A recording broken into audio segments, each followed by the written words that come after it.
Ano ang nagtutulak sa amin na gawin ang mga bagay na nagbibigay inspirasyon upang maging maliwanag ang pananaw at makamit ang higit pa. Kami ang Agricultural Training Institute Regional Training Center 5. Ang ahensya para sa pagsasanay at siya ring extension arm ng Department of Agriculture sa Rehiyon 5. Pangunahing tungkulin namin ang maghatid ng mga pagsasanay upang palawakin ang produksyon sa agrikultura at pangingisda. Ang aming tanggapan ay matatagpuan sa bayan ng Pili sa probinsya ng Camarines Sur. Ang aming mga training facilities ang nagsisilbing daan tungo sa pinaigting na produksyon, pagproseso at pangangalakal sa larangan ng agrikultura at pangingisda. Saklaw ng aming operasyon ang mga lalawigan ng Bicol Region. Ito ang Albay, Camarines Norte, Camarines Sur, Sorsogon at mga isla ng Catanduanes at Masbate.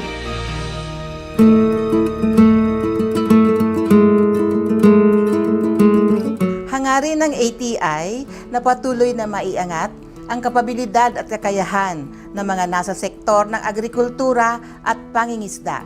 Sa paraang ito, sama-sama nating maaabot ang seguridad sa abot kayang pagkain para sa sambayanan. Upang matupad ito, nakikipagtulungan ang ATI sa iba't ibang ahensya at individual. Sila ang mga kalahok sa National at Regional Agriculture and Fisheries Extension Systems. Layunin naming makapagbigay ng mataas na antas ng kaalaman tungkol sa pagsasaka sa pamamagitan ng mga teknikal na pagsasanay para sa agricultural extension workers ng pamahalaang lokal, maging sa city, municipal at provincial agriculturists at veterinarians. Isinusulong namin ang Bicol Agriculture and Fisheries Network. Nakikipag-ugnayan din kami sa mga rural-based organizations, mga pamantasan at iba pang ahensya, pribado man o pampublikong sektor. ATI ang pangunahing ahensya para sa nagkakaisang pagkilos ng extension services sa pagsasaka at pangingisda sa buong bansa. Ayon sa Agriculture and Fisheries Modernization Act or AFMA, ang major extension services ay training, technology demonstration, farm and business advisory services, at information, education, and communication services. Dito, nakaangkla ang 5 thematic areas ng DA-ATI Extension LEADS or LEADS. Patuloy naming binabalangkas ang mga akmang estratehiya upang palakasin ang kakayahan ng mga nasa sektor ng agrikultura. Isinusulong din namin ang mga bagong hakbang, makabagong pamamaraan at paghahanda para sa nagbabagong panahon. Sa pakikipagtulungan ng mga pribadong individual at mga organisasyon, pinaparami at pinapalawak ang sakop ng mga learning sites, demonstration farms at extension projects. Pinagtutuunan namin ng pansin ang Farm Business Advisory Services upang mabigyan ng angkop na tugon ang mga katanungan tungkol sa pagsasaka. Gamit ang modernong paraan ng komunikasyon, mabilis na naihahatid ang serbisyo at impormasyon tungkol sa pagsasaka at pangingisda. Pinaplano, sinusubaybayan at sinusuri ang pagpapatupad ng mga training at extension programs sa pamamagitan ng performance reviews at pagsaliksik tungkol sa naging epektong mga pagsasanay. Upang patuloy na mapabuti ang paghatid ng training and extension services, patuloy naming isinasaayos ang mga paraan at polisiya tungkol sa pagkilos ng ahensya. Sa ganitong mga hakbang, tinutupad ng ATI ang mahahalagang layunin nito para sa ating bayan. Mas pinaigting ng kagawaran ng pagsasaka ang tugon nito sa pangangailangan ng sambayanan sa sapat na pagkain sa panahon ng new normal. Kasabay ang ATI sa pagtugon sa mga suliranin ng bayan ukol sa supply chain, kabuhayan at kalusugan dulot ng COVID-19 pandemic. Mas epektibong malulunasan ang kahirapan at kakulangan sa pagkain kung ang paglago ng ekonomiya ay nakaangkla sa malakas na sektor ng agrikultura at pangingisda. Ating kaugnay, tungo sa napapanahong kaalaman, kakayahan at masiglang pamayanan. Kami ang Agricultural Training Institute sa Rehiyon 5.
Okay.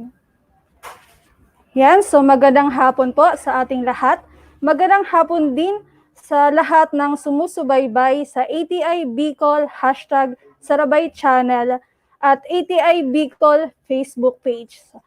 Simulan natin ang programang ito sa pamamagitan ng panalangin. Dear God, thank you for all the blessings you have bestowed upon us. May you extend your divine wisdom to our speaker so that she would be able to impart effectively his God-given knowledge. May He bless as she continue to bring her expertise to people who need them. Bless the participants as well as so that they would be able to glean and vital information from this activity. May you bestow your blessings after this forum. This all we ask in the spirit of your love. Amen. Yan. So magandang hapon po sa ating lahat at magandang hapon din muli sa lahat ng sumusubaybay sa ATI Bicol #YouTube channel. So at ATI Bicol Facebook page. Siyempre, Diyos marhay na hapon Bicolandia. So today po is June 23, 2021. Narito na naman po kaming muli para sa mahalaga at kapaki-pakinabang na talakayan in regards to online buntis forum, pregnant woman admits coronavirus pandemic in support to the National Safe Motherhood Program of the Department of Health or DOH. So mapapanood po tayo live na live sa ATI Bicol Facebook page at ATI Bicol Sarabay YouTube channel.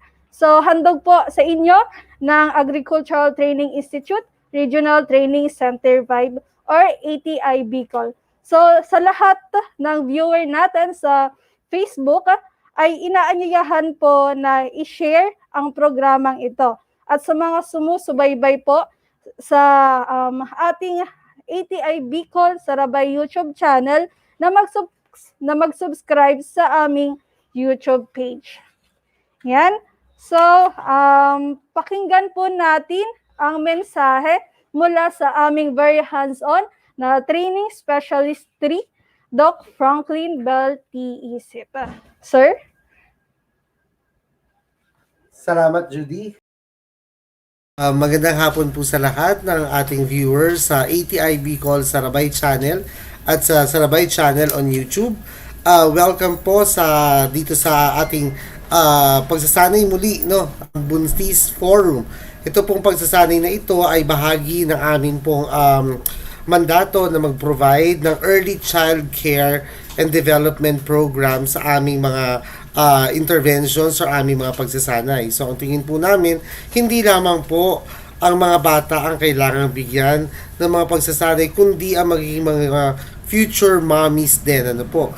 So kaya po namin ito ginawa para po matulungan namin kayo makapagbigay ng tips ang ating mga resource person kung paano po pangalagaan ng mga bata at ang ating mga magiging mga anak, lalo-lalo na sa ating mga buntis na participants ngayong araw na ito. So, sana po ma-enjoy po ninyo ito pong aming maiksing pagsasanay para sa ating mga pregnant mommies ngayong pandemic. Ano po? So, sa ngalan po ng aming Center Director, ni Ms. Elsa A. Parot, ng aming pong Technical Chief, si Ms. Vivian Carable, marami pong salamat sa inyo pong pagtutok sa ATI Bicol Sarabay Channel at pagsubaybay din sa ating Sarabay Channel sa YouTube. At sana po ay tapusin niyo po ang pagsasanay na ito para ito po ay mapakinabangan po ninyo at sa naway maibahagi po rin ninyo sa inyo pong mga kapwa buntis and future mommies. Congratulations po in advance sa mga future mommies natin. Maraming pong salamat muli. Magandang hapon po sa inyong lahat. Yan. Yan. So, thank you po, Doc, sa pagbibigay ng mensahe sa araw na ito. Ano po? So, let's proceed na po sa overview ng activity natin na ibibigay ng aming project officer and training specialist 2 ng ATI Bicol, Ma'am Melba SM Bonafe. Ma'am?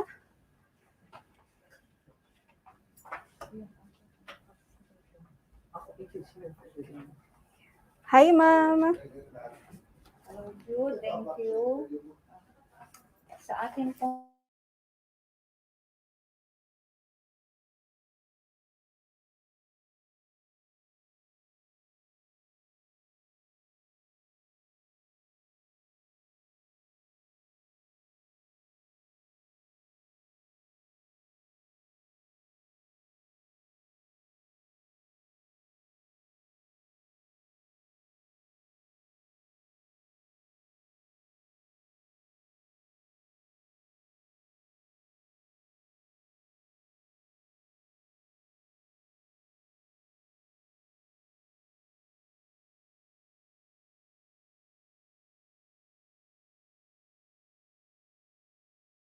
maayos ang ating presentation.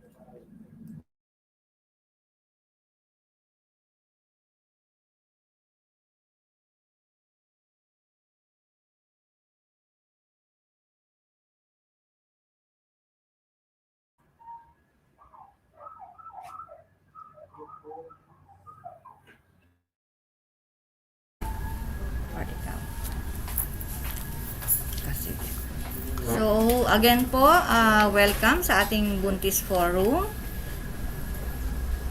Ito po ay mula 1 o'clock hanggang 5 mamaya. Ano po, kaya at tabayanan niyo po kami. So, ito po ang ating rasyonale.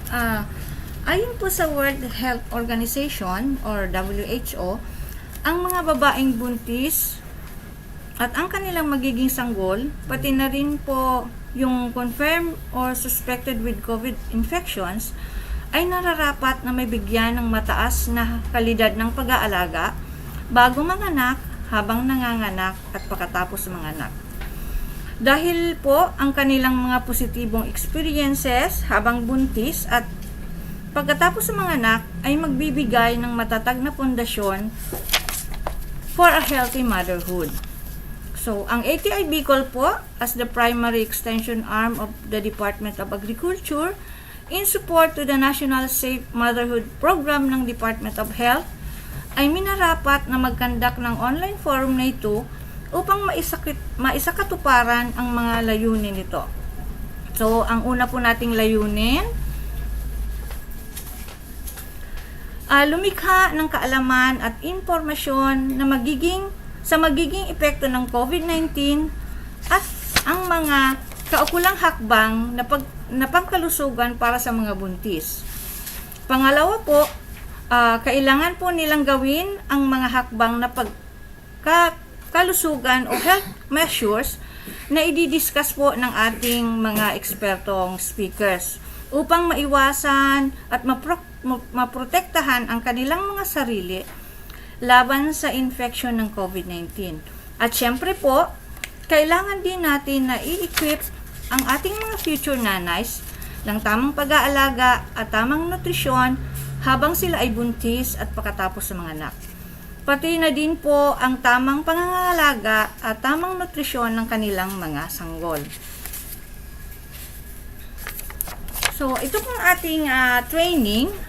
Ito po ang mga methodologies.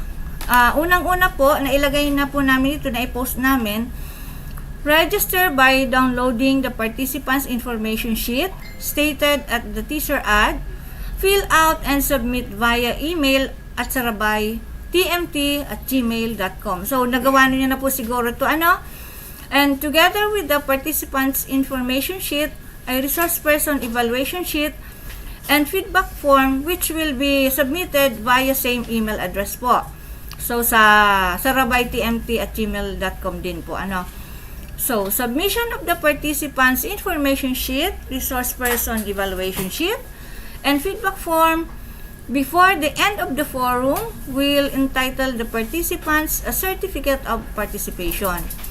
So, dito po, meron tayong mga siswerteng magiging, mga participants na kung sakali po ay magiging maswerte. Kasi po, the first 15 participants to submit the required documents can avail the buntis kit, as a reward. So, kaya lang po, may condition kami dito, kailangan po, siyempre po, yung makiklaim talaga nila. So, meaning po nito, siguro yung mga malalapit lang, So, they can claim said kit at ATI Bicol personally or through an authorization letter. Winners will be notified through call or email po.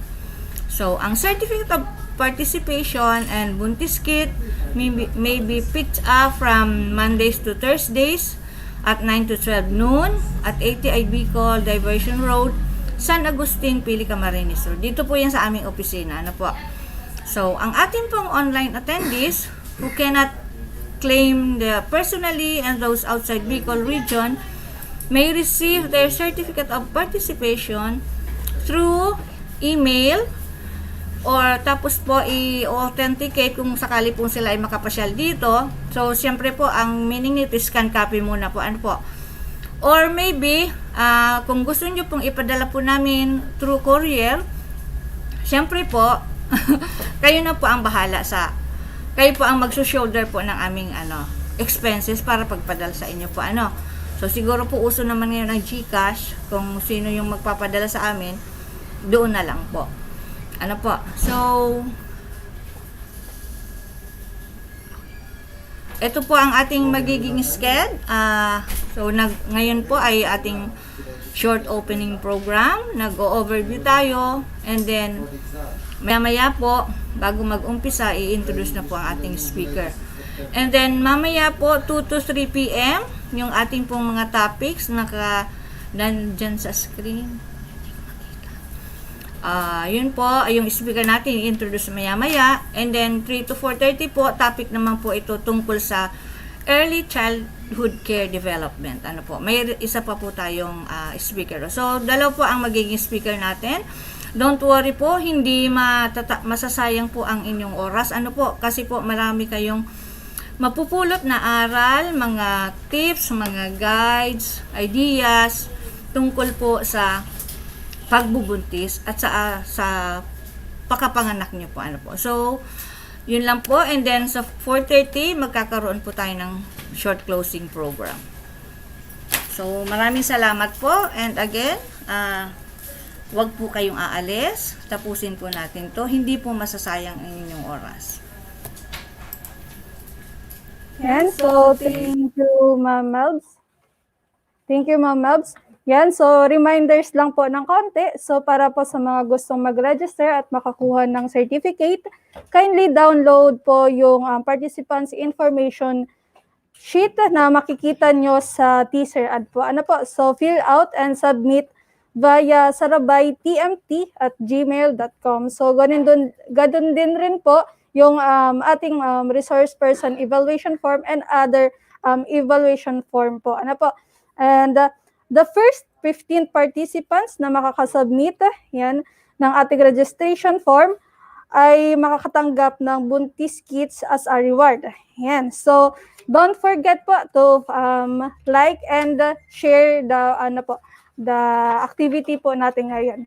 So, kung may mga katanungan po kayo, i-comment nyo lamang po sa comment box at amin po itong babasahin after na matapos na makapag-discuss ang ating speaker. So, okay. So, let's proceed sa ating first speaker ngayong hapon. So, ang kanyang itatalakay ay ang mga sumusunod. So, yung pregnancy during COVID-19. So, andyan po yung infected during pregnancy, effects of COVID to pregnancy, staying healthy during pregnancy. So, siya po ay isang OB/GYN infectious disease specialist and OB/GYN ultrasonologist. So, let's welcome ang ating first speaker today, si Dr. Maria Medan B. Perez Cortero. Magandang Hi, hapon ma'am. sa ating mga participants. Hi, Judy. Hello po. So, magsisimula na po ba tayo? Okay, ma'am. Yes po.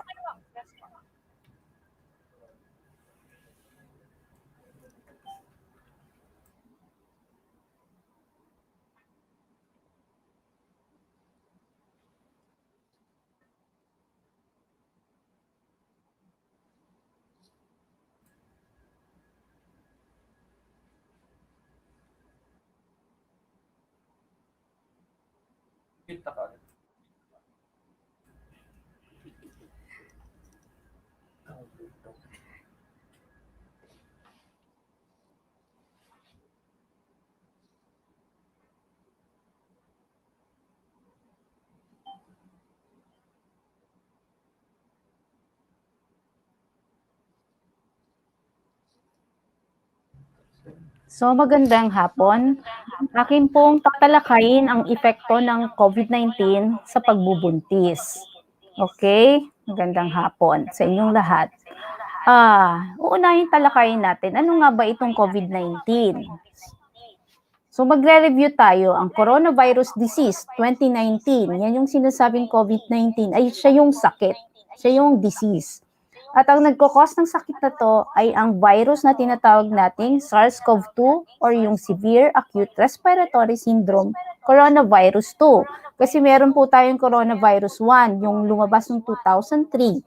Ngayon, ang tawag dito, so pareho sila ng strain, pareho sila ng coronavirus, may number 2 ang tawag dito.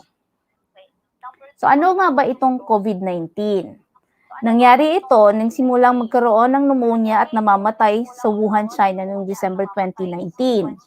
At noong March, nagkalat na yung sakit na ito, ng virus na ito, at yung WHO, tinawag na itong pandemya. Ibig sabihin, worldwide, nagkaroon na ng maraming sakit sa iba't ibang parte ng ating mundo. At ang first case sa Pilipinas ay galing sa China. At ang second case naman ay yung galing dun sa partner niya at nagkalat na ito sa ibang mga tao dito sa Pilipinas. So, paano nga ba nakukuha ang COVID-19? So ang COVID-19 mainly spreads from person to person, tao sa tao. Pero nakukuha din ito sa objects pag nahawakan mo ang mga objects na meron na itong virus sapagkat itong mga virus na ito ay nabubuhay sa mga objects katulad ng cellphone, laptop, pencil, papel, lahat hawakan ng pinto, bintana, sa lahat na pag nahawakan mo ito at naipasok mo sa entry point which is yung mouth, nose at saka mga mucous membrane sa mata, so magkakaroon ka na nito. So, paano nga ba, ano nga ba ang epekto nito? Anong nangyayari pag pumasok ito sa ating katawan? Una, yung virus papasok sa ating bibig o ilong. At ang unang maapektuhan nito ay ang ating respiratory system, yung ating hingahan. Anong ginagawa ng virus na to? Poporma siya doon sa loob at pupunta siya doon sa alveolar sac. Ano itong alveolar sac na ito? Ito yung primary na dito nangyayari yung gas exchange, yung paghinga natin, pagpalit ng oxygen at saka carbon dioxide para maluwag ang paghinga natin. So ang ginagawa ng virus na ito, nag-i-induce siya. Dinidestroy niya yung alveolar sac. Nagkakaroon ng distraction, nagre-release ng mga inflammatory cells, at pinupuno niya ito ng plema at tubig. So mawawalan sila ng kapasidad na mag-function ng maayos. So, nahihirapan ang pasyente na huminga. So, ito ang unang simptomas siya at nag-uubo dahil ito ay ang reflex mechanism pag nahihirapan ang respiratory system. Okay? So, ano nga ba ang iba pang mga simptomas ng COVID-19?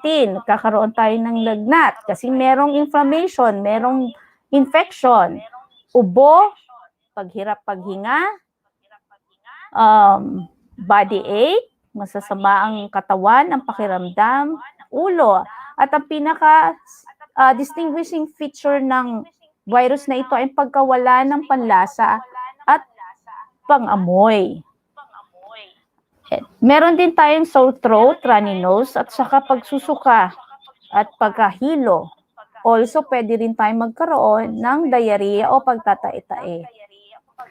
Ang iba pang manifestations ng COVID-19, pag kumalat na ito sa iba't ibang parte ng ating katawan, katulad ng sa ulo, sa head, sa ating kidney, sa liver, sa gastrointestinal tract, na nagkukos ng diarrhea, at pwede rin tayong ma-stroke dahil nagkakaroon ng pagtatapon ng mga blood clots sa blood vessel ng ating ulo. At nagkakaroon din tayo ng hirap ng paghinga at hirap ng dibdib, madaling mapagod, at nagkakaroon din tayo ng mataas na blood sugar, diabetic ketoacidosis, at mga rashes. Ito yung mga extrapulmonary. Aside from respiratory symptom, meron din tayong extrapulmonary manifestation pag kumalat na ito sa ating katawan.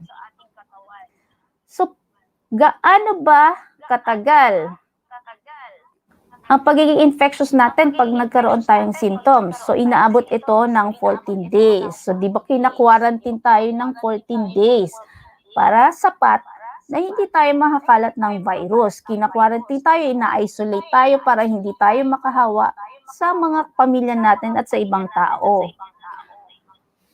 So, kailan ba nagkakaroon ng simptomas after ng exposure? Yung simptomas, nagde-develop ito mga 2 araw o 2 linggo after kang ma-expose sa hindi mo alam kung saan ka na-expose. So, ang pinaka-mean incubation period natin ay 5 days. So, within 5 days to 2 weeks, makakaramdam tayo ng simptomas kung nahawa tayo. So, sino ang mga vulnerable na mga tao or nasa increased risk na magkakaroon ng virus na to?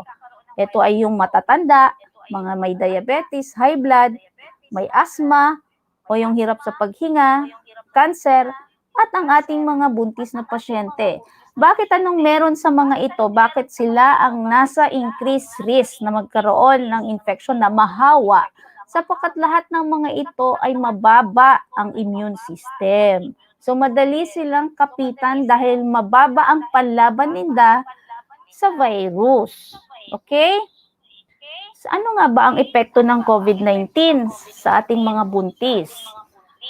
Base sa mga pag-aaral, ang buntis na may COVID infection ay magkakaroon ng mas mataas na risk na manganak ng mas maaga or preterm delivery. At meron din sila mas malalang simptomas kesa sa hindi buntis. At mataas rin ang rate ng cesarean delivery.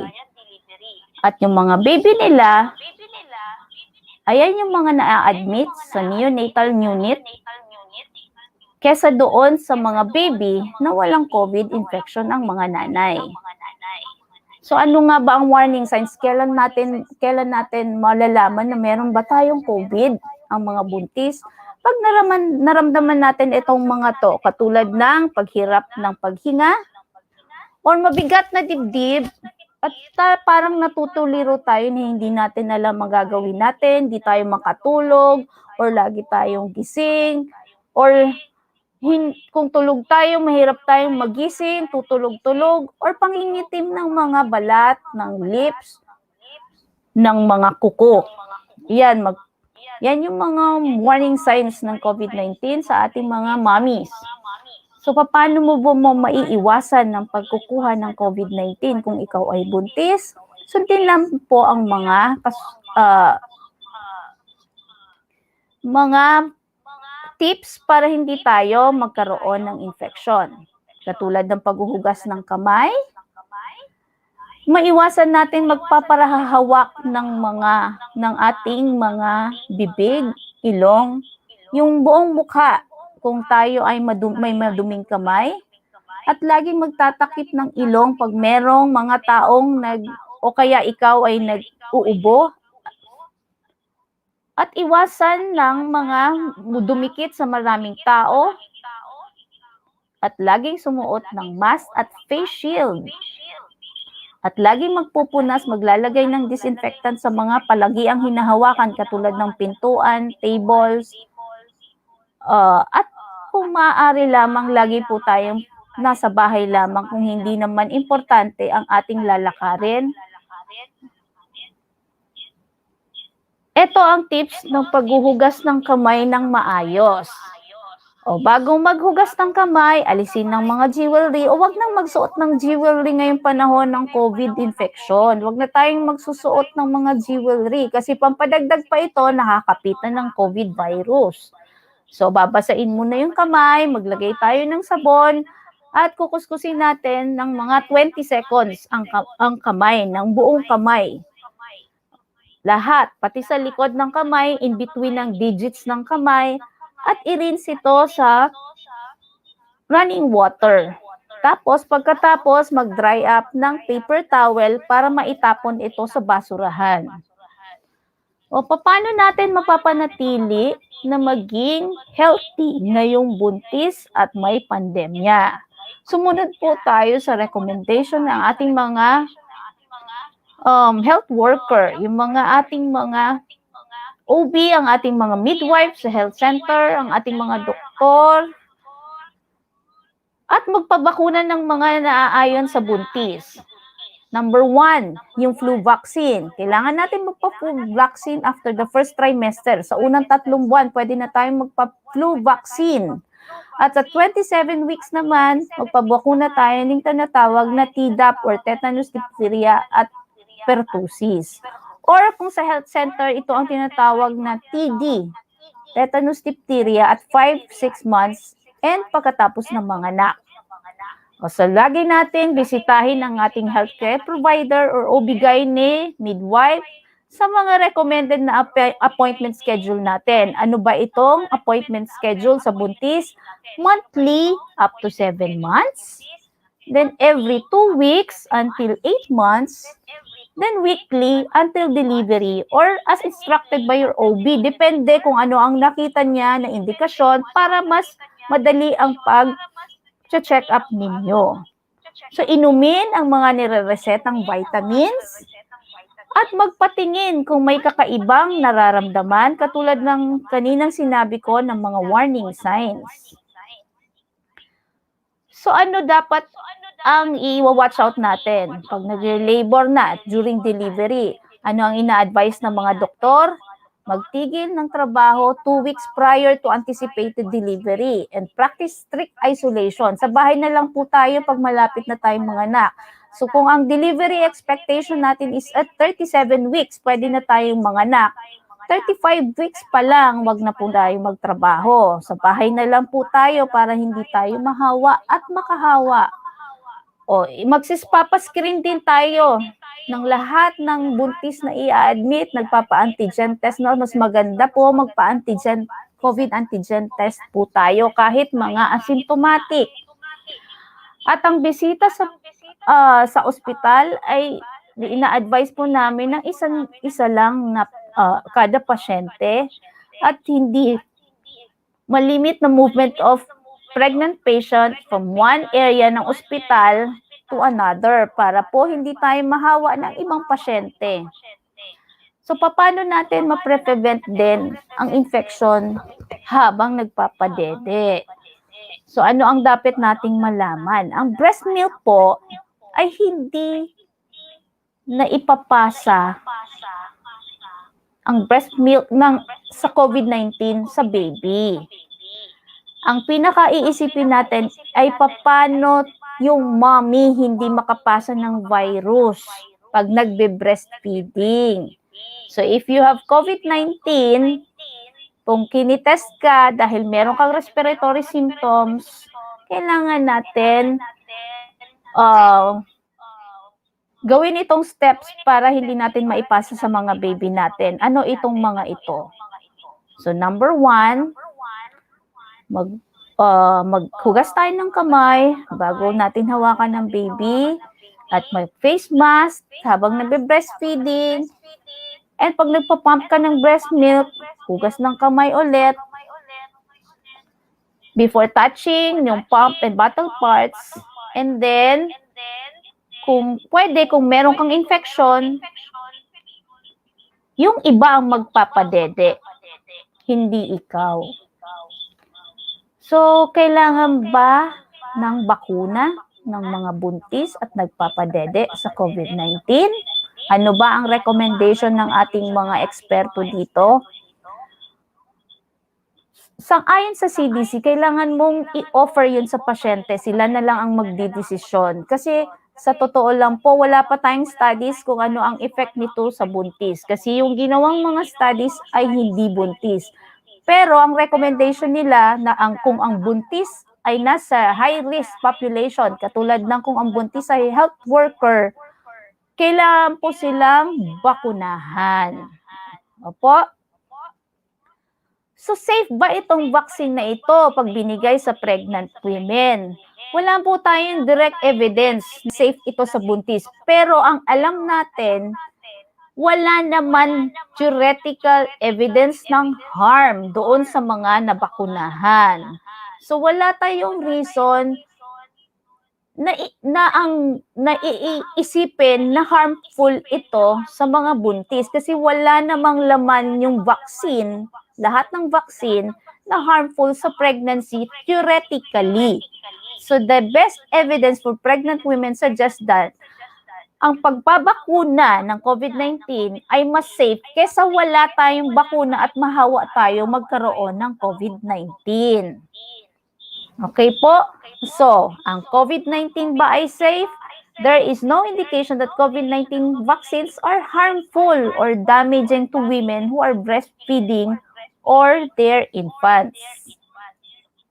So, pwede bang mahawa yung fetus pag nagkaroon ng bakuna ang nanay habang nasa tiyan? Hindi po. Hindi siya, yung baby hindi ma-expose sa virus kasi yung bakuna, hindi naman siya yung virus. Siya lang ay yung protein na galing sa virus. Hindi siya virus na nag-float sa katawan ng buntis. Kundi protein lang para mag-induce ng antibody para may panlaban yung buntis sa COVID-19 infection. Okay po? So, yan lang po ang ang discussion. Salamat sa pakikinig. Thank you.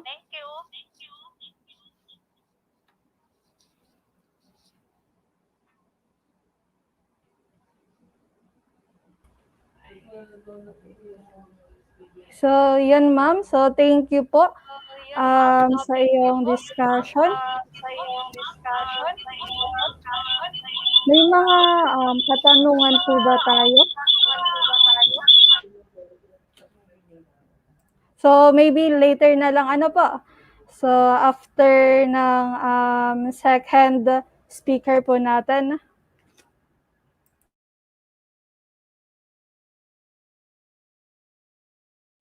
So, yan. So, thank you, Doc, sa iyong pagbabahagi.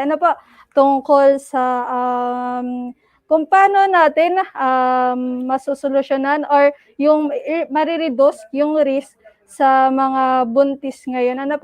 So, yan. So, maraming salamat ulit po, Dr. Maria Medina. Yan. So, yung mga katanungan po is later na lang po i-accommodate. So, proceed na po tayo sa ating second speaker.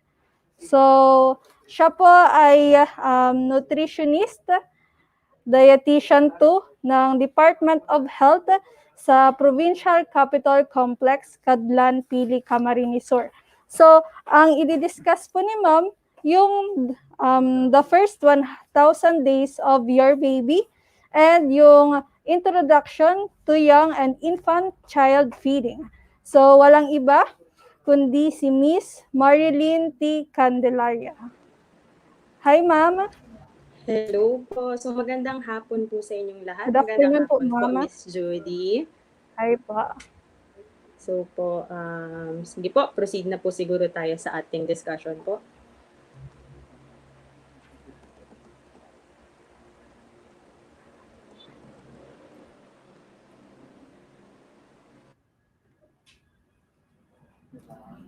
So, wait lang po natin. So,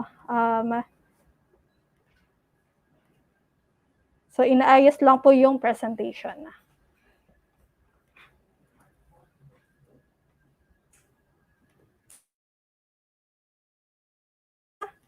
Hi na po, ma'am.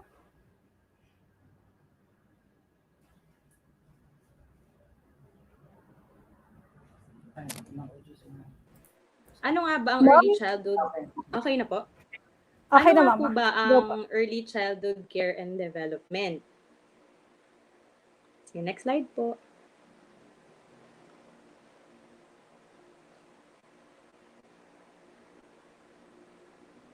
Ang early childhood development ay merong focus sa holistic development ng bata sa iba't ibang domain katulad ng physical, cognitive, language, social, and emotional development simula pakapanganak hanggang 8 taon gulang. Ang ECCD ay isang oportunidad upang maiwasan ang mga development problems. Ang mga unang taon ang mahalaga sa pagbuo ng personalidad at panlipunan na behavior. Ang mga bata, lahat tayo ay pinanganak na mayroong physical, social at psychological na kapasidad na maaring magamit sa komunikasyon at development. na once na okay ang ating unang mga taon, ito ay maaaring maka-lead sa atin upang maging nourish din ang mga susunod nating mga taon. Next slide, please. Ano nga ba ang mga legal basis ng Early Childhood Care and Development? Meron tayong RA 8980. Ito ay nagtataguyod ng karapatan ng bata upang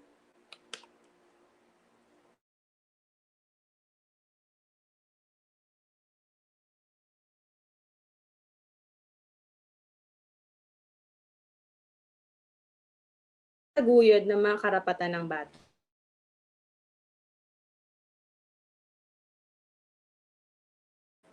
Ang RA 1040 naman ay nagtataguyod ng ECCD Council bilang ahensya na sumusuporta sa ECCD programs na saklaw ng nutrisyon, edukasyon, health at social services sa mga batang 0 to 4 years of age.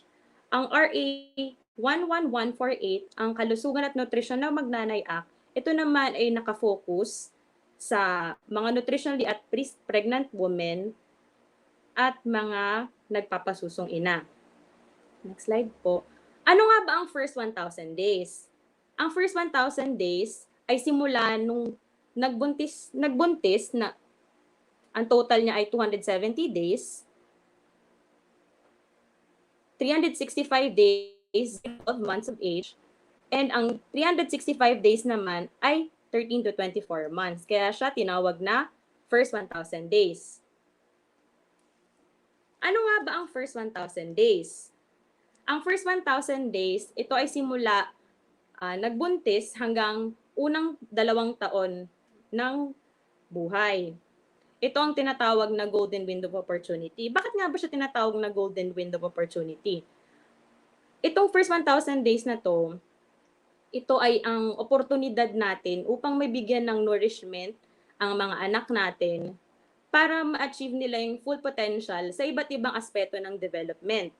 Ito ang period kung saan ang nutrition, ang early education, ang related services ay dapat maging natin ayos para masigurado natin na meron silang magandang physical at mental na development. Anong importansya ng first 1,000 days? Next slide po. Ang importansya ng first 1,000 days ay para ma-achieve natin yung full development potential ng ating mga anak. Anong pwedeng mangyari kapag hindi natin siya ang unang mga araw na ito? Pwede silang magkaroon ng mga sakit at mga succumb to illness and diseases. Pwede nilang, yung capacity nila para opportunity in the future. Ano ang ECCD F1K program?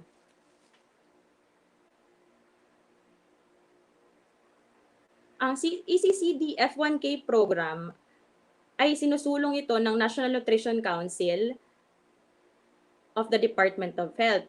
Ito ay a comprehensive package ng nutrition-specific, sensitive, enabling intervention para makuha natin yung mga nutrition indicators and para ma-achieve natin yung child's development. Ano ang target groups ng ECCD F1K program? Ang pinaka-target group ng ECCD F1K program ay yung first 1,000 days. Simula na nagbuntis, 0 to 12 months of age, and 13 to 24 months of age, o yung unang 2 taon ng buhay. Ano nga ba ang mga common services ng ECCD F1K program? Next slide na lang po.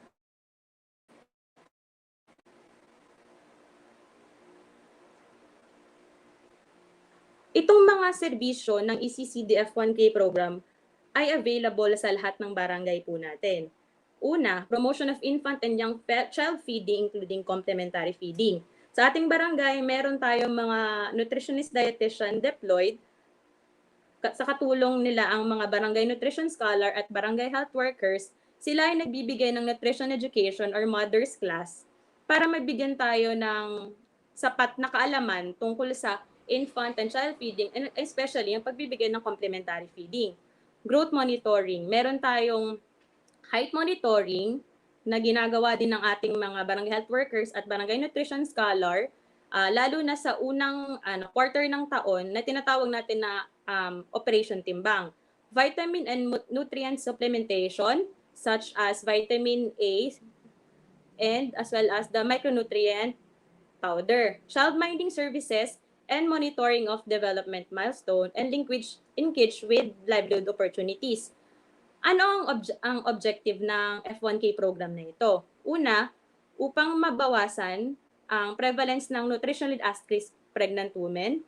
Ikalawa, para mabawasan ang pagkabansot at wasting ng mga bata 0 to 23 months old. At ikatatlo, upang ma-achieve ng bata ang mga appropriate na developmental milestone sa bawat buwan. Anong healthy signs of pregnancy?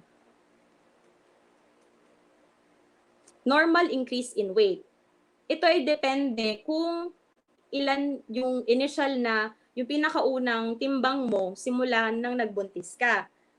Kailangan at least ang body weight ay at least 20% ng pre-pregnancy BMI. So first trimester, we recommend that at least the 1 to 2 kilograms ang madagdag sa weight natin regardless ng pre-pregnancy BMI. For the second to third trimester, kapag less than 18.5 ang pre-pregnancy BMI, ang normal weight increase dapat niya ay nasa 500 grams per week. Kung normal BMI naman ikaw, ang recommended normal weight increase is 400 grams per week. And then kung more than 25 or obese, 300 grams per week ang recommended.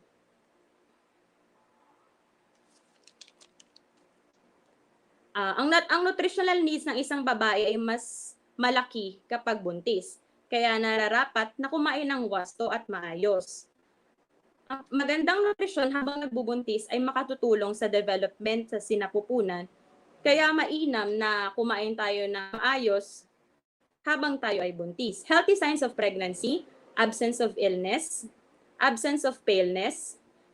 Sa ating mga barangay health center, meron tayong binibigay folic acid na iniinom sa loob ng 180 days para maiwasan ang anemia at neural tube defects.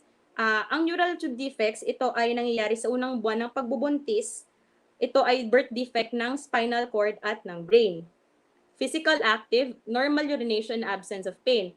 Kapag meron presence ng isa or presence ng isa sa mga ito, meron kang sakit, kung meron naman masakit sa kahit anong parte ng katawan mo, at ikaw may putla, mainam na pumunta ka sa malapit na barangay health workers or rural health unit upang ma-assess din kayo ng doktor. Next slide, please. Ito po ang tinatawag na pinggang Pinoy. Ito po ay nagsisilbing gabay para mapakita sa inyo kung ano nga ba yung mga tamang proportion sa iba't ibang food groups. So dito sa rice and alternatives, kung mapapansin nyo po, ang rice and alternatives at ang vegetables, meron silang parehas na proportion. Hindi lang kasi siya, kung halimbawa kakain ka sa isang araw, hindi lang dapat yung kanin lang, hindi lang dapat yung isda lang. Dapat pagpipili tayo ng pagkain, lalo na pag tayo nagbubuntis o kahit hindi man tayo buntis, mainam na meron tayong balance, moderate, and variety. Bakit nga ba moderate? Hindi naman kailangan na ilang cups ng rice ang maubos natin as long as kailangan natin moderate lang ang pagkain. Balance na meron din tayong fish and alternatives, meron din tayong fruits, meron din tayong rice and alternatives, at meron din tayong gulay. Variety meaning iba-iba ang pagkain. Hindi lang araw-araw kakainin mo manok, lunch mo manok ulit, dinner mo ay manok ulit. Ito ay isang sample ng one-day meal plan. Sa breakfast, at least meron fried bangus, kamote top salad, tomato and rice, banana. Kung mapapansin nyo po dito, parehas ang proportion ng kanin at ng gulay. Halos parehas lang din po ang pinggang Pinoy na proporasyon ng nagbubuntis at nagpapasuso. Exclusively breastfeeding. Ang exclusively breastfeeding na tinatawag natin, ito ang kung saan breast milk lang ang ibibigay natin sa ating mga anak hanggang pagtungtong nila ng 6 na buwan. Ang exclusive breastfeeding, ibig sabihin nito ay wala tayong ibibigay na dagdag pang pagkain o tubig o kahit anumang fluid sa loob ng 6 na buwan. Ang breastfeed on demand or as often as the baby wants. Hindi lang yung, meron kasi tayong mga tinatawag na breastfeeding myth. Katulad ng wag masyadong padedein ng pasusuhin ng bata kasi baka sila ma-overfeed. Sa breastfeeding po, wala po tayong tinatawag na overfeeding. Kasi po ang breast milk ay easily digested and madali po siyang ma-digest and madali po siyang ma-absorb ng abdominal gut po natin. Breastfeed on demand are as often as the baby needs. At least po 8 times in 24 hours, day and night. Kailangan din natin malaman kung ano nga ba yung mga paraan na pinapakita sa atin ng anak natin na sila'y gutom na. Meron tayong tinatawag na rooting reflex. Ang rooting reflex na to, yung pag nilagay mo yung isang daliri mo sa bibig ng anak mo and then susundan niya yan. Yung tinatawag na rooting reflex. Isang indikasyon siya na gutom na yung anak natin na kailangan nilang mabigyan ng breast milk. Hindi kailangan na hintayin na natin yung anak natin na gutom para ma-recognize din natin na gutom na siya bago pa natin siya pasusuhin. Ano nga ba ang advantage at benefits ng breastfeeding? Ang breastfeeding po ay lahat halos ng nutrients na kailangan ng para sa growth and development, lalo na sa unang 6 na buwan, ang kailangan ng bata para bigay sa kanya yung essential fatty acid para magkaroon ng magandang development ang kanyang brain, eyes, and blood vessels. Ang nutrients ng breast milk ay easily absorbed kaysa sa formula milk. Ang breast milk din ay nagbibigay ng protection against sa mga infeksyon. At ang breastfeed ay pinaka-importante, economical at practical. At ito ay readily available for the baby kung kahit kailan niya gustong uminom ng gatas, walang problema kasi nandyan naman din lagi kayo. Ang breastfeeding, ito ay nagbibigay ng importansya sa magulang at pareho na din sa bata. Isa pang advantage or benefits ng breastfeeding, ito ay nagbibigay ng emotional bond sa mother at anak, kaya meron silang close and loving relationship. And especially during emergencies, ang breastfeed ang pinaka-isang secure na maibibigay natin, ang breast milk na maibibigay natin sa ating mga anak. Kasi hindi mo na siya kailangan i-prepare. Paano kung during emergencies, yung water is not available. So, yung breast milk is readily available. All about complementary feeding. Ano nga ba ang complementary feeding? Ang complementary feeding ay ang pagbibigay ng pagkain, semi-solid or solid form, and other liquids in addition sa breast milk simula pagtungtong nila ng 6 na buwan. Kapag dumating na sila ng 6 na buwan, ang breast milk ay hindi na sapat upang mabigay sa kanila lahat ng nutritional needs ng isang bata. Kung walang pagkain ay may bibigay, maaaring sila magkaroon ng pagbaba ng timbang and ang growth nila ay mafafalter, especially during this critical period. Kasi habang tumatanda o habang lumalaki din sila, dumadagdag din yung mga nutritional needs nila. Ang mga bata na lagpas ng 6 na buwan ay makabibigyan din ng benepisyo para sa breastfeeding. Simula 6 to 12 months of age, ang breast milk ay nagbibigay pa din ng kalahati ng child's nutritional needs o ang pangangailangan ng ating mga anak. Kapag dumating naman sila ng 1 taon hanggang 2 taon, ang breast milk ay nagbibigay pa din ng 1/3 ng pangangailangan ng ating mga anak. Ano nga ba ang mga characteristics ng complementary feeding? Timely. Una, timely. Nararapat na bibigyan natin ng complementary feeding ang ating mga anak kapag tumungtong na siya ng 6 na buwan. Dahil ang ating mga anak ay nangangailangan na ng mas maraming enerhiya at nutrients.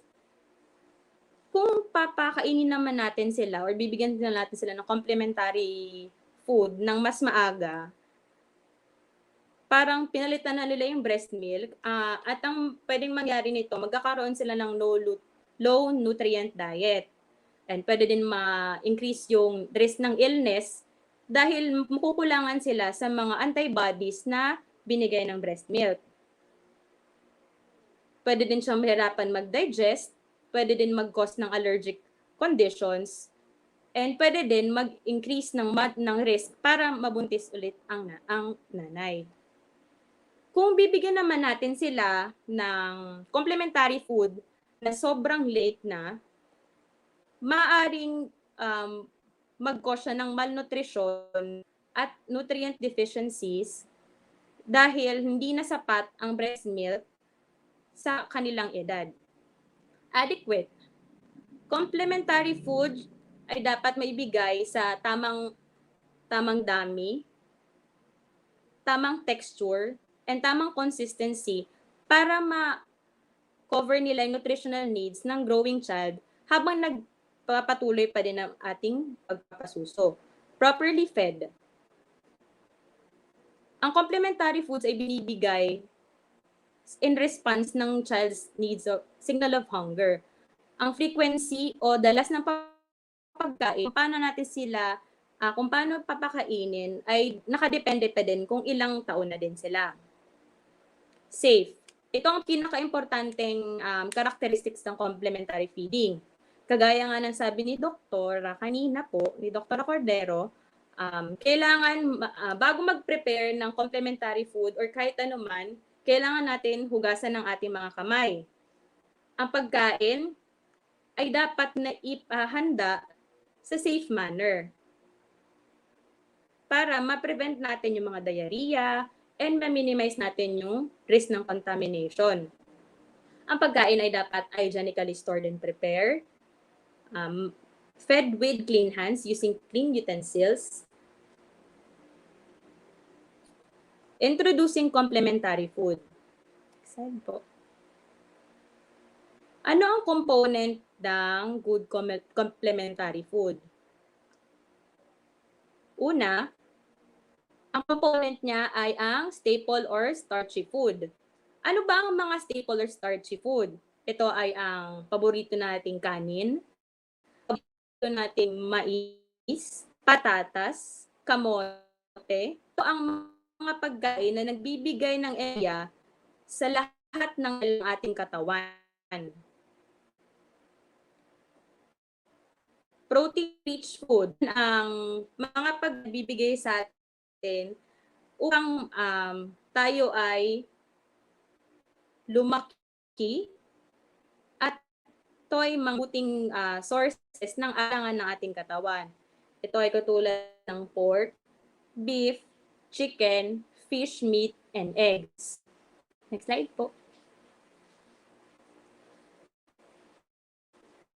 Vegetables and fruits. Ito naman ay ang sources natin ng vitamins and minerals. Ito ay important para sa ng ating mga anak. Ang example ng food rich in vitamin A and C ay yellow, orange fruits, and leafy vegetables. Oils and fats. Ang oils and fats ay katulad ng cooking oils, mga butter at margarine. ito ay importante para masuportahan ang ating rapid growth, lalo na ng mga bata during early infancy. Next slide po.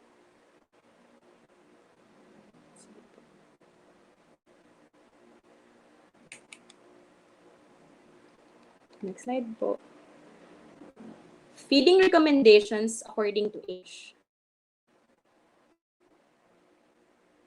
During 6 to 8 months of age, yung texture or yung pagkain ng anak natin, pwede natin siyang simulan sa medyo thick na porridge.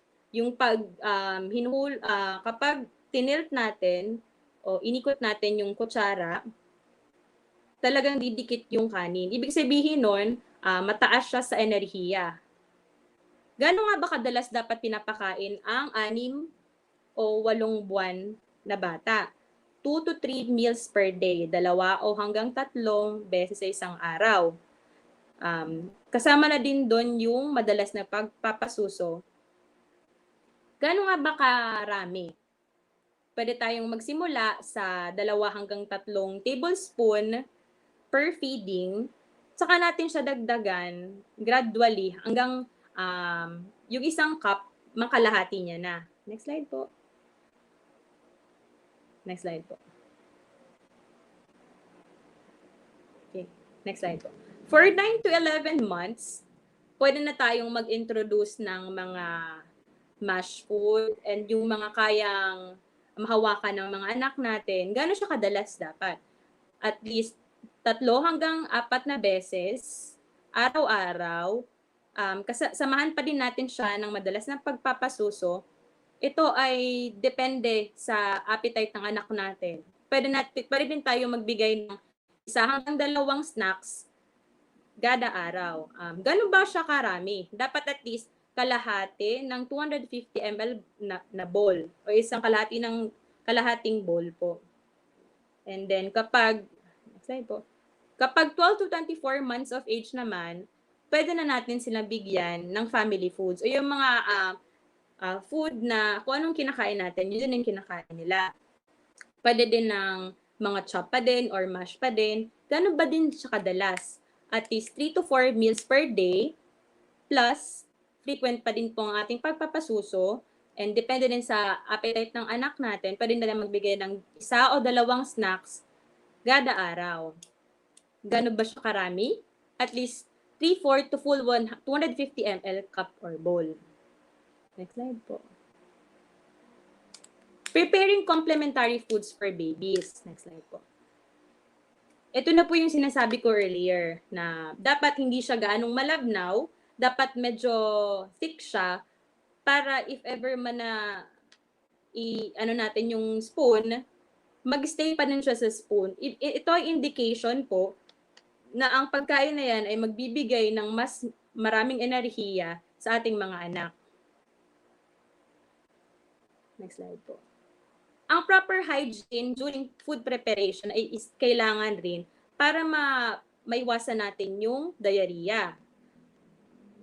Ito ay mga practices para ma-ensure natin na meron tayong safe handling. Una, maghugas ng kamay ang caregiver or parent and ang kamay ng mga anak natin na may kasamang sabon bago sila kumain at bago din magsimula maghanda ng pagkain.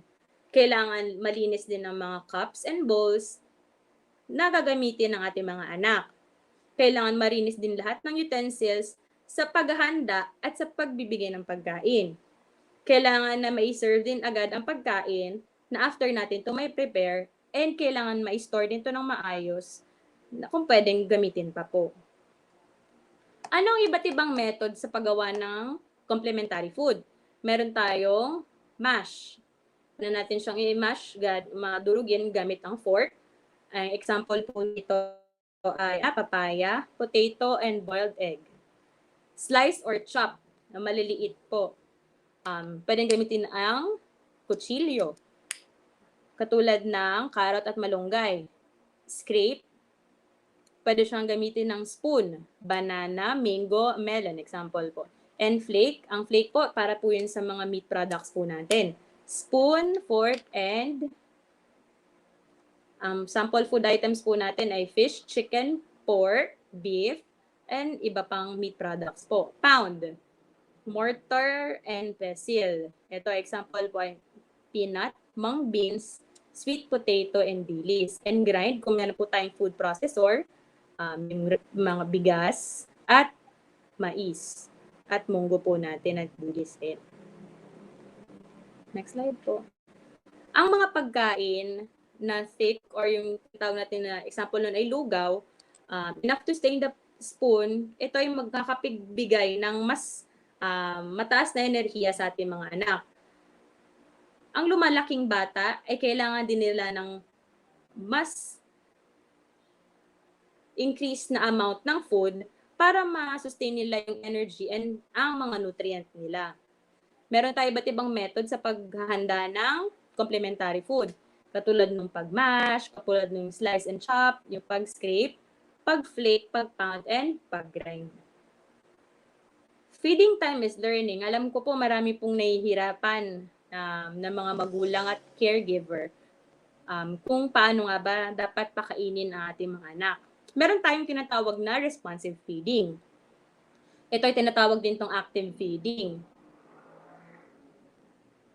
Dito sa responsive feeding na to, kailangan at least alam natin ang hunger and satiety cues. Kumbaga alam natin kung kailan gutom ang anak natin at kailan siya maghahanap ng pagkain. Ang caregiver o ang parents, kailangan nila ng mahabang pasensya na hindi nila kailangan pilitin ng anak nila para kumain. Meron tayong tinatawag na common signs of fullness sa infant. During birth, malalaman natin na full na ang ating mga anak kung tries and turns away from nipple. Tinutulak na nila ang nipple sa kanilang bibig, palayo sa kanilang bibig, kung medyo mahina na silang mag-suck. And makikita mo naman sa kanila kung ang facial expression nila kung parang ayaw na nila. During 6 months, turns away from spoon, ayaw na nila kumain, sinasarado na nila lang kanilang bibig, at makikita mo na nagagag na din sila. During 12 months, makikita mo na pwedeng tinatapon na din nila kanilang pagkain. Aminin na natin, ginagawa talaga yun ng mga bata. Sasabihin na nila na no. And yun, kapag usually itong pinaka nangyayari, yung nadidistract na sila ng laruan during mealtime. And makikita mo naman sa nila expression kapag ayaw nilang kinakain nila. Tips for ensuring effective responsive feeding. Ano nga ba magiging effective yung responsive feeding? Dapat alam natin bilang magulang at bilang caregiver kung ano nga ba yung mga senyales na sila ay gutom na. Una, hawakan, lalo na kapag maliit pang bata or bagong newborn pa lang, at least hawakan natin sila para malaman natin kung meron na ba silang senyales na sila ay busog na. Encourage rooting for breastfeed babies. Yun na nga yung sinabi ko earlier na yung daliri ilagay sa bibig ng bata. Kapag sinundan ng bata yung daliring yon, ibig sabihin, gusto niya din niyang gusto na din niya, hinahanap na din niya ang breast milk. Limitahan natin kung sino nga ba yung magpapakain sa bata para at least at least ma-establish nila yung and ma-recognize yung kung gutom na nga ba ang bata. Create positive mealtime interaction and establish eye contact. Kailangan din natin hiwalay yung separate bowl yung pagkain ng mga anak natin. Ang pinaka-importante, sabayan natin ang ating mga anak habang kumakain. Tingnan natin sila at wag natin silang madaliin. Alam naman natin na kapag kumakain ng bata, pwedeng maglaro din sila ng konti. Maglaro sila ng konti pero kakain at kakain pa din sila. Siguraduhin lang natin na bibigyan natin sila ng focus at bibigyan din natin sila ng pasensya. Huwag nating pipilitin ng ating mga anak. Pwede kasing ma-stress din sila at mabawas na din appetite nila. Kailangan yung meal times, relax lang sila, happy lang din sila. Kung sakali naman na kumakain sila ng maayos, maaari din natin silang purihin upang at least ma-encourage din sila na kumain. Huwag nating papakainin ng bata kapag sila ay inaantok. Pero tayong mga batang picky eater, ang gawin na lang natin, i-mix na lang din natin siya sa pagkain na gustong-gusto nila. Kumbaga parang ihalo na lang natin sila na hindi parang hindi nila mapapansin.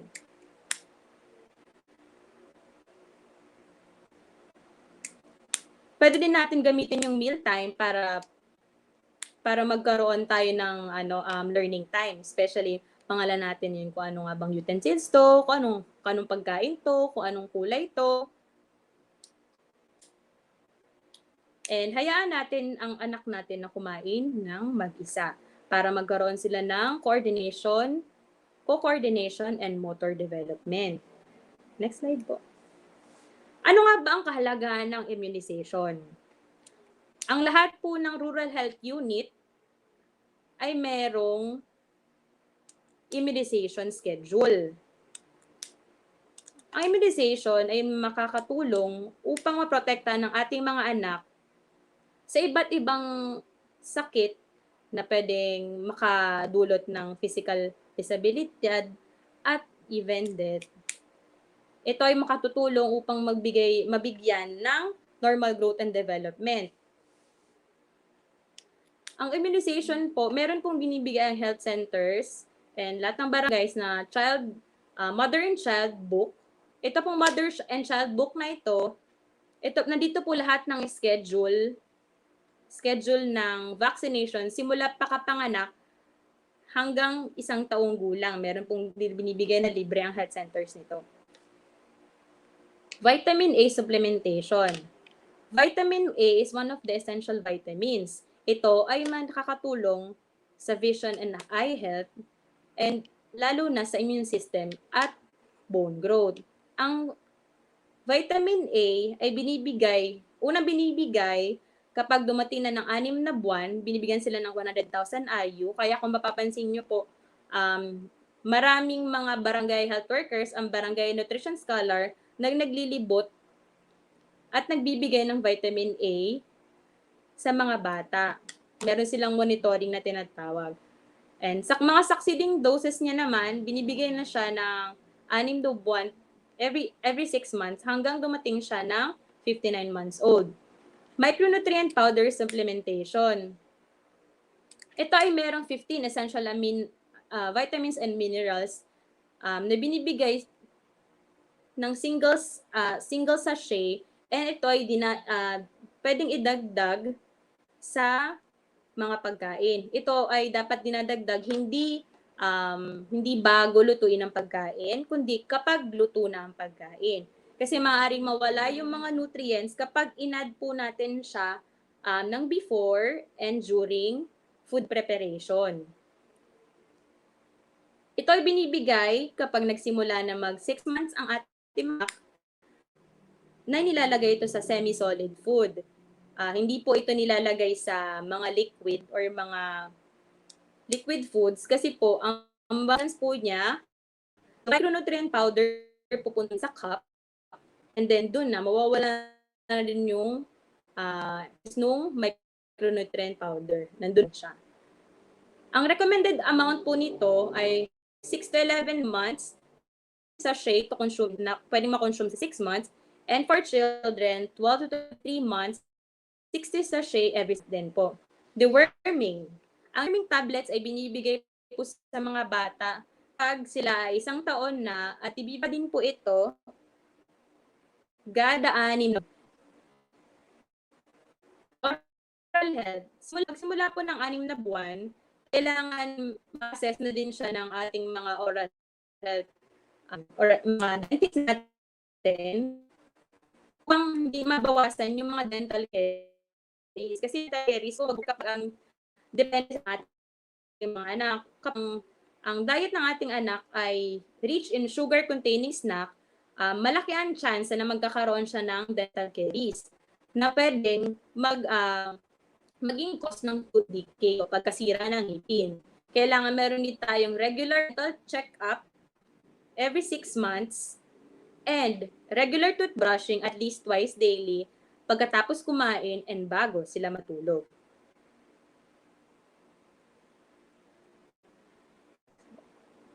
Ang lahat ng bata ay kailangan ma-immunize against para maiwasan yung mga diseases. Ito ay depende kung ilang taon na sila at meron din na schedule na ibibigay sa kanila. Micronutrient na supplementation, vitamin A supplementation, deworming, and proper oral health. Ito yung makakatutulong upang maiwasan natin ang mga deficiencies and mga sakit. So, yun lamang po. Maraming salamat.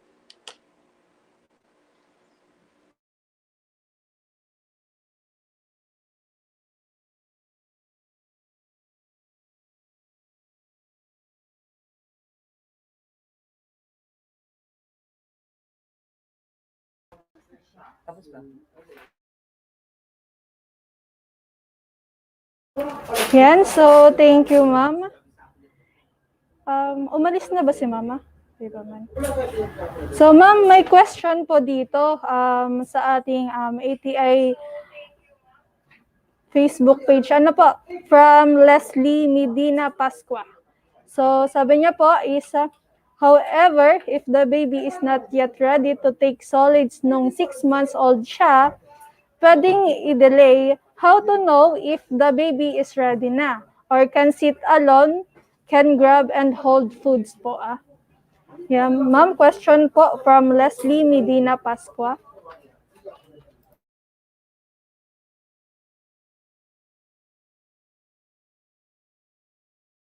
So, hintayin Ma'am po Liz. natin si mama. Yes po. Hi, Ma'am Liz. So, yun po, there are indications na if ang baby is ready na, like yung tama yun si Ma'am Liz, can sit alone, nakaupo na din po sila, that's the time na we can still introduce the complementary food.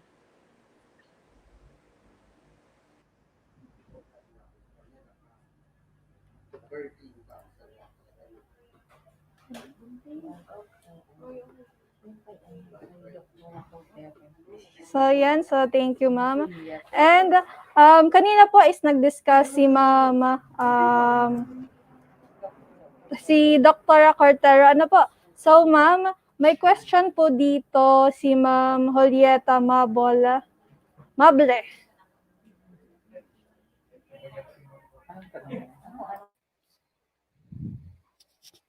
Ano po yung tanong?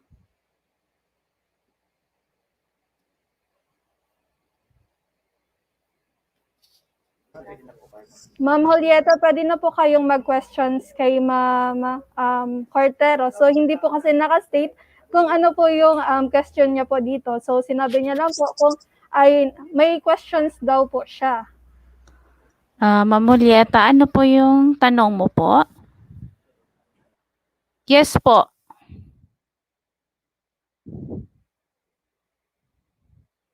Hindi ko nakikita yung tanong ni Ma'am Julieta.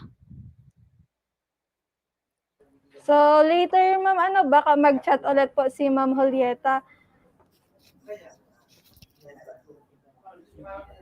Yan. So, thank you po ulit sa ating dalawang speaker na nagbigay po ng kanilang kaalaman patungkol po sa ating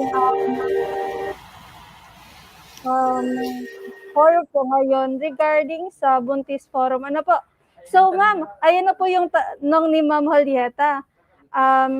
Ito po yung questions niya sa if the mom gave birth at this pandemic, I am senior, can I be qualified to the... Hello, Ma'am Julieta. Kung maaari po, wag na lang kayong magbantay kasi nyaon ka po duman sa mga vulnerable patient na madaling mahawa kang COVID-19 na na sakit. So mas mabuti maghanap-hanap kayo ng bata-bata na magbabantay po sa anak nyo na manganganak. Mas mabuti, nanay. Wag po kayong lumabas at ma-expose sa ospital. Yan po yung advice ko. Iyo po. Ma'am Julieta, okay na po? So, thank you, ma'am. So, nasagot naman po ni ma'am Dr. Cortero ang katanungan po. Ano niyo po, ma'am? So, bawal po muna kayong lumabas if ever yung mas bata-bata ang mag-alaga or dun sa panibago or ma'am, bantay, ano po? Yan. Sa So, nanganak na pasyente. yes po. So, medyo mas bata-bata. Bawal po ngayon yung 60 senior, 65 years Senior. old. Nasa na po, bawal silang lumabas. Much better para ay sa ngayong pandemic, mas mabuti ng sa loob ng bahay muna po kayo. Ano po? Yan. So, thank you, Ma'am Julieta, sa yung katanungan. And of course, salamat din po kay Dr. Cortero po, ano po, sa pagsagot ng ating Salamat, Judy. mga viewers po natin. So, once again, maraming salamat po sa ating speaker ngayong araw. Ano po? Yan.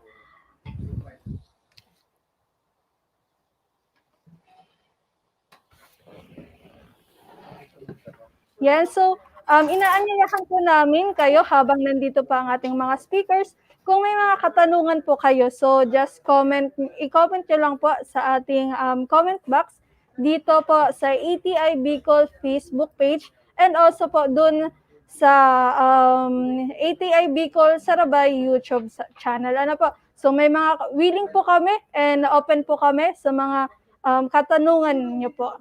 And also sa ating mga nanay or mga buntis, ano pa, mas mahalaga na ngayon pa lang is magtanong na po tayo sa ating mga ubigayni. So free po sila i-consult. Free pong mag-consult, wala pong bayad. Ano pa, so ngayon pong araw na ito. So ngayon lang po sila available. Yan, so questions, we are free. We are open po sa mga katanungan po. Ano po?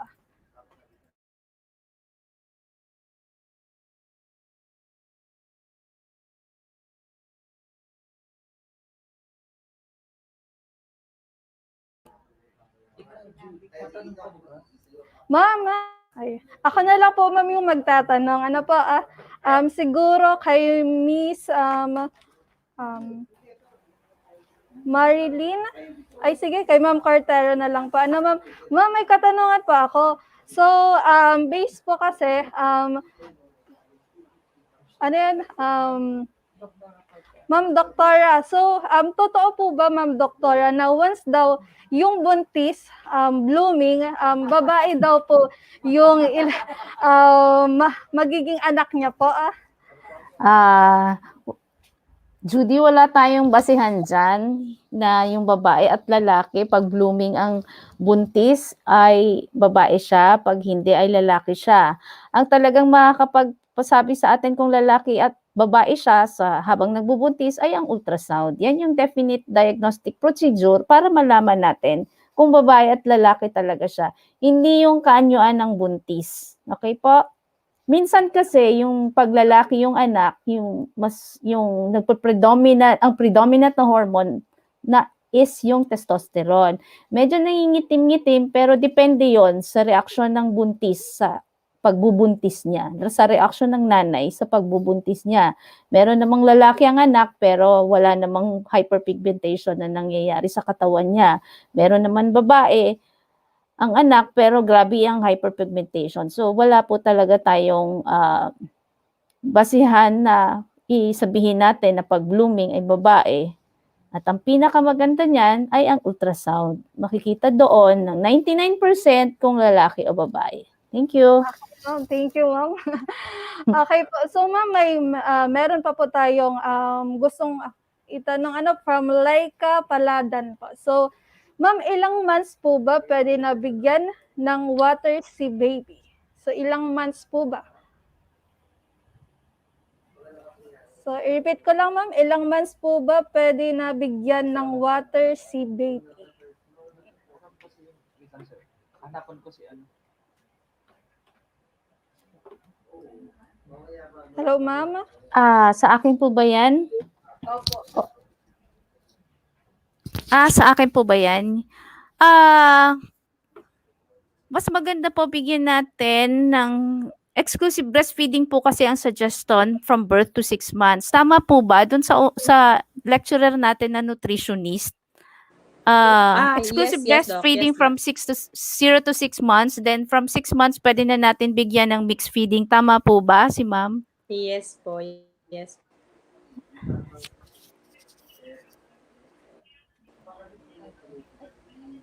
We recommend po na at least after 6 months of age, saka po tayo mag-introduce ng water since we are promoting exclusive breast. Thank you.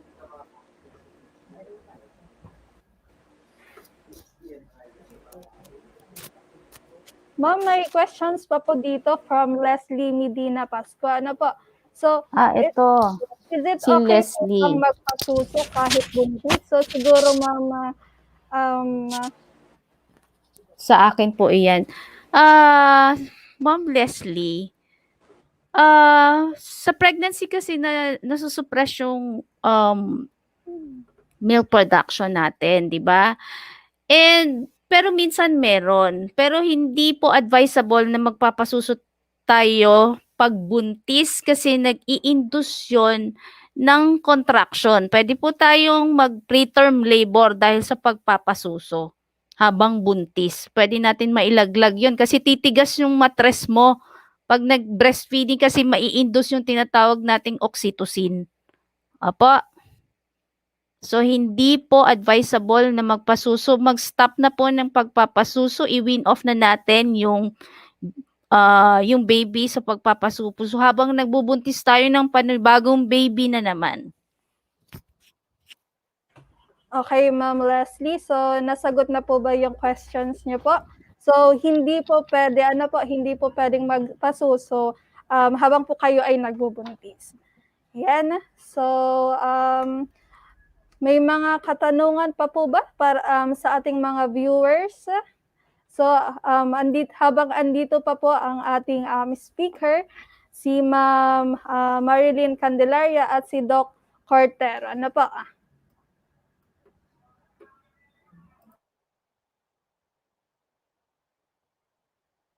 Yan. So, last call na lang po sa gusto pang magtanong sa ating mga speaker. Ano po? So, yung mga gusto pang magtanong, go lang po tayo. Ano po? So, i-comment nyo lang po sa ating comment box. At i-accommodate po natin yan.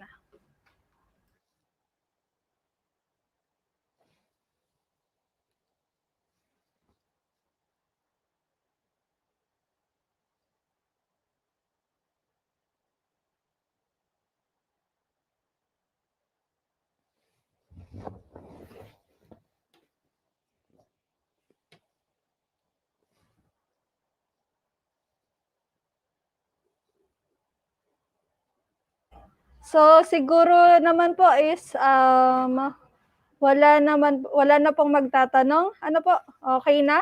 So, nasagot naman nila Ma'am, ni Dr. Cortero at ni Ma'am Candelaria ang inyong mga katanungan. So, once again po, maraming salamat sa ating mga speakers. Ano po? Sa inyong pagbabahagi sa ating online Buntis Forum Pregnant Woman Admits Coronavirus Pandemic. So, salamat pong marami. So, Ma'am, may i-accommodate lang po natin itong last questions. Ano po? So, from follow-up ulit kay Ma'am Leslie Medina Pascua. So, for Ma'am Marilyn, ano po, is it okay to tandem feed? It is okay daw tandem feed, Ma'am? Hi, Ma'am Liz. Yes po, okay lang naman po kung tandem feeding. It doesn't matter kung at the same age group, halimbawa kung meron kayong 2 years old, 3 years old, mag-tandem feed sila, there's no problem po because they will still receive the same nutrients and same amount of antibodies that a child needs. Especially kung sila ay nasa first 1,000 days of life. Thank you po.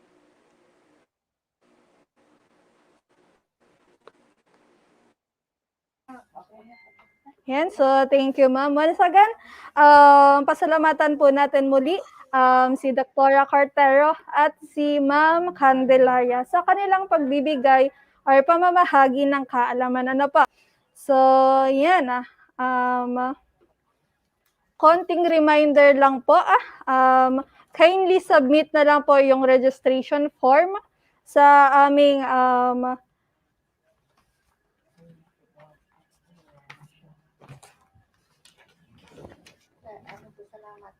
sarabay@gmail.com. Yan. Salamat din po sa lahat ng sumubaybay sa aming ATI Bicol Facebook page ngayong pagkahapon. At also, salamat din po sa mga sumubaybay sa ating YouTube page. Ano po? Yung ATI Bicol YouTube Sarabay channel. Yan. For further announcement po, so ibibigay ko po sa aming training specialist and of course ang project officer ng training na ito, Ma'am Melba SM Bonfe.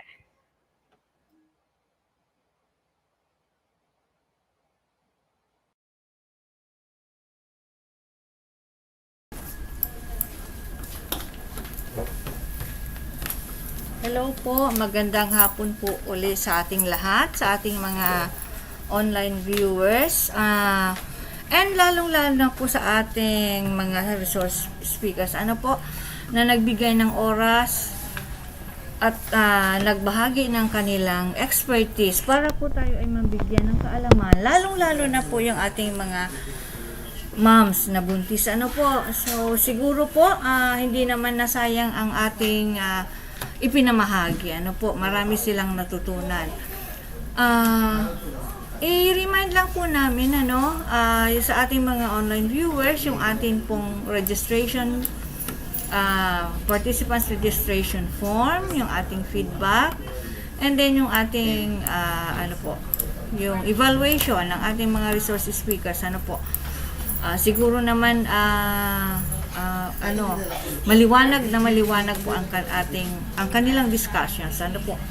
Sayang nga lang po at konti lang ang ating oras. Sa susunod po yung dadagdagan po natin, gawin natin isang araw.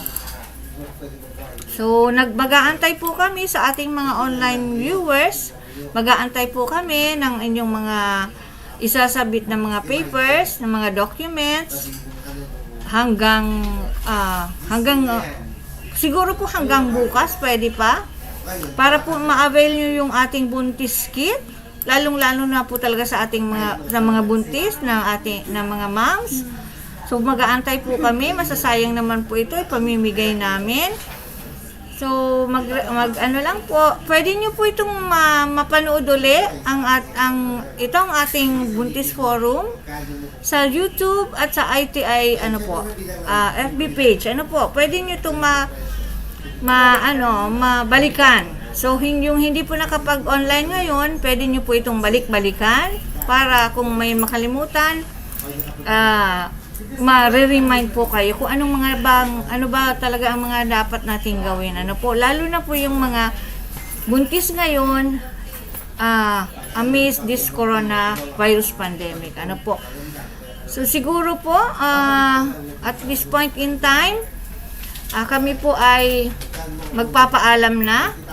Pero po yung sabi ko nga po, yung ating pong mga registration registration papers, yung kailangan natin, evaluation and feedback. Sige lang po hanggang tomorrow po, i-accommodate pa po namin para kayo ay maibigyan namin yung ating buntis kit.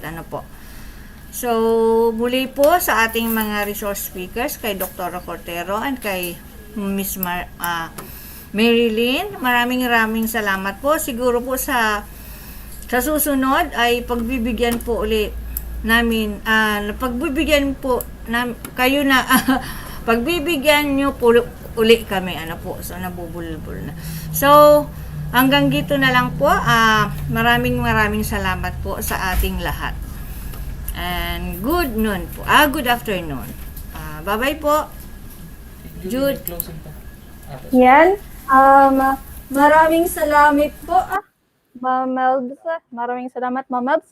And yan, sa ating pagtatapos, maraming salamat po sa ating mga viewers and of course sa ating mga speaker sa pagsubaybay ngayong maghapon na po. Yan, sabay-sabay tayo makinig, manood, at matuto sa ATI Bicol Sarabay YouTube channel. Maraming salamat po.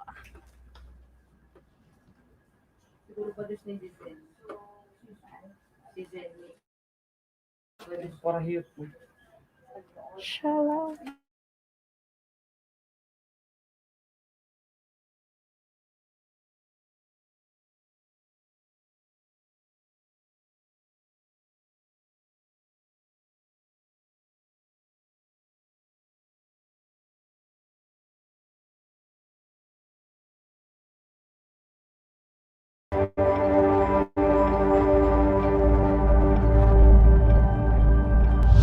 Sa ating mundo ngayon, iba't ibang sitwasyon pang-agrikultura ang hinaharap natin. 2014 will go down as the warmest year around the globe in recorded history. 2015 was the hottest year since climate records. Climate change is now affecting every country on every continent.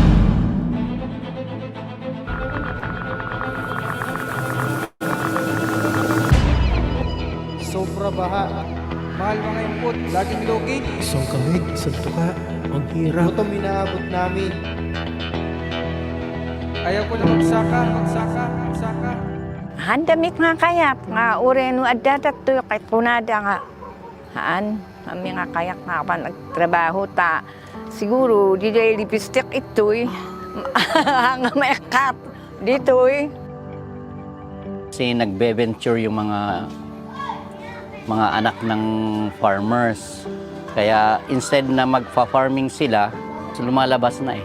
Mas malaki ang kita dun. Kaya yun, nadadivert to. Wala nang nag-aasikaso sa kwan. Mas marami ng abandon lots. Eh, ang sinasabi nila na, para huwag nyo kaming tularan na magsasaka. Ibig sabihin nun, nakasit sa mind nila na ang farming ay talagang mahirap. Kung walang magsasaka, saan tayo kukuha ng pagkain? Ang Pilipinas ay isang bansang napakayaman sa likas na yaman ng tubig at lupa.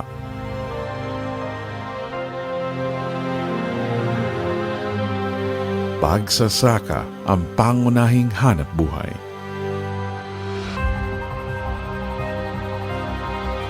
Sa kabila ng pag-unlad at lumalaking populasyon, patuloy na nababawasan ang mga lupaing pang-agrikultura. Isa pong pinaka problema natin sa bansa ngayon is yung kakulangan ng mga farmers, especially young farmers. Kulang na ang involvement ng kabataan sa farming. Isa dito dahil yung mga magulang po namin, sinasabi po nila sa mga anak nila na mag-aral na lang kayo ng mabuti para hindi din kayo magsaka. Kakaunti na lang ang mga nahihikayat mag-aral ng kursong agrikultura at pumasok sa mga gawaing pagsasaka. Kaya't nanganganib ang produksyon ng pagkain sa darating na panahon. Yan ang mahirap. Katulad ko, malapit na kaunti lang buhay sa akin tira. Kung walang sumusunod, hirap talaga ang pagkain natin sa ating bayan. Kung mahina ang agriculture, poverty will prevail. Ang fight against poverty, the front line is in the backyard. It's in the small farms. Napakahalaga ng agriculture sa hindi lang sa ating bansa, hindi lang sa aming lugar, kundi sa buong mundo. Talking about information dissemination, yun yung pinakamalaking bagay. Ang ATI bilang training arm ng DA ay tumutugon sa mga pangangailangan sa kaalaman at kakayahan ng mga nasa sektor ng agrikultura. We are the lead agency for training and extension of the Department of Agriculture. When you talk about extension, it's not only training. So it deals with a lot of things. Meron po tayong, we call them the 3 pillars of extension. So sila yung kinakapacitate natin para makatulong natin sila. So we have the national government agencies, which includes the state universities and colleges. And then of course, we also have the local government units. And then we have the private sectors. Nagli-lead po kami ng consultations with various stakeholders and kinukuha po namin yung mga issues po na nakakaharap po nila sa agriculture extension. And then we try to craft policy recommendations for them para po ma-harmonize po yung direction ng agriculture extension. Isa sa mga mandato niya, lalo na po sa kanyang thematic program, ay ang pag-i-enhance po ng access sa ating information on agriculture and fishery technology. So, marami po tayong mga programa at serbisyo na ginagawa. Isa po dyan ay ang pag-develop at pamimigay po ng mga iba't ibang technology guides po sa ating pagsasaka at pangingisda. Kung saan ito po ay ma-access po ng libre ng ating mga stakeholders, lalo na po ng ating mga extension workers na inaasahan po natin na makakatulong natin sa pagpapakalap po ng tamang impormasyon po sa agriculture and fishery. Ang ATI Extension Services ay nakapaloob sa 6 na thematic programs. Sinisiguro ng mga ito na ang patuloy na pagpapaunlad ng knowledge, skills at attitude ng mga nasa sektor ng agrikultura para sa kasalukuyan at sa darating pang panahon. Gamit ang ladderized approach, ginaguide ng ATI ang mga ito, lalo na ang mga magsasaka upang maging learning site, school for practical agriculture, extension service providers, at farm school or farm tourism destinations. Daming partners ng ATI. Wala tayong limit. We wanted to capacitate the clients in all aspects in the agriculture value chain. Nagpapasalamat po kami sa ATI sa pakikipag-partner nila sa amin. Natutulungan ang mga farmers namin na madagdagan ang kaalaman. Ako po yung pinadala ng aming munisipyo para mag-training ng season-long training of trainers for vegetable production with good agricultural practices and in-C3. Sa pamamagitan po nito, na training nito, malaking tulong ito bilang isang RBO coordinator.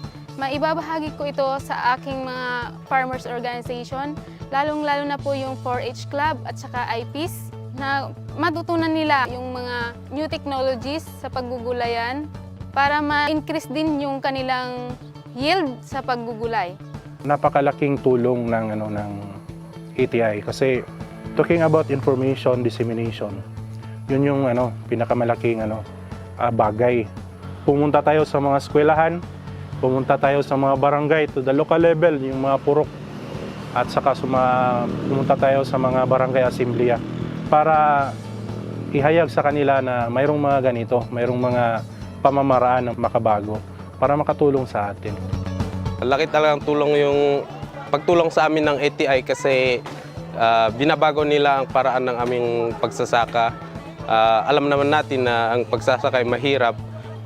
Sa amin na magsasaka kasi gusto namin din mabago ang aming pamamaraan sa pagbubukit para rin sa kaunlaran ng aming pamumuhay.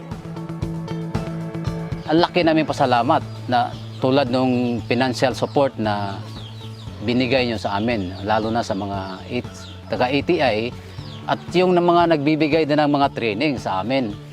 Kasi paano namin gamitin yung pera, paano namin i-implement yung project kung wala naman kaming alam. Yung mga project nga gihatag sa ATI, nagpasalamat ako na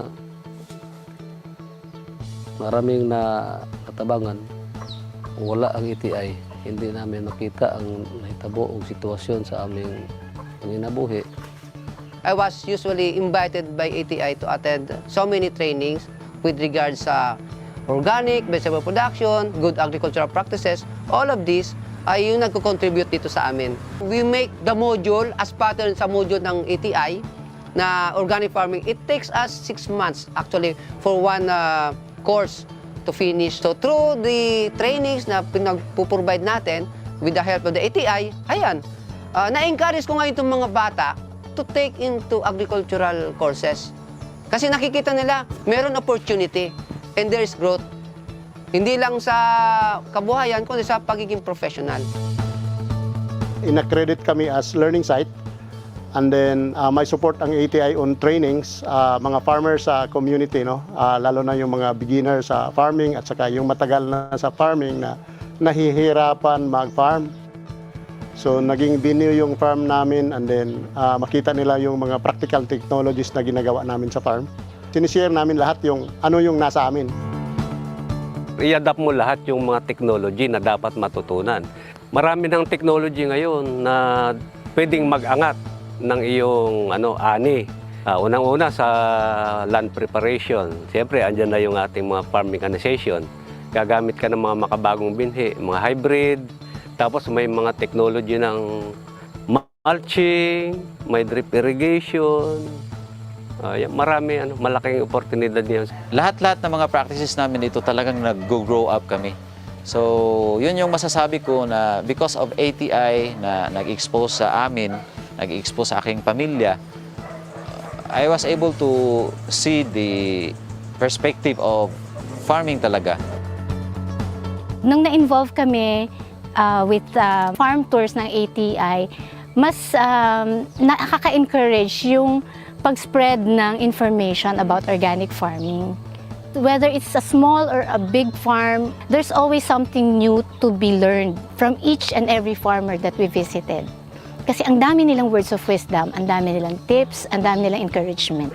Isang bagay po na napansin ko na nagiging tourist attraction na rin po yung mga farms natin. Hindi lang siya kuhanan ng o supply ng mga pagkain natin. Ito ay magiging wellness destination na po ngayon ng mga tao. Strategy ng ATI na yung farm visit, farm to farm visit, learning journey kumbaga, na nagle-learn kayo doon sa farm na kung hindi mo makuha sa training, hindi mo magets, na-visualize mo sa farm. Ang template ng ATI na gagamit sila ng learning site is a very effective tool kasi you are putting these farms very accessible to farmers.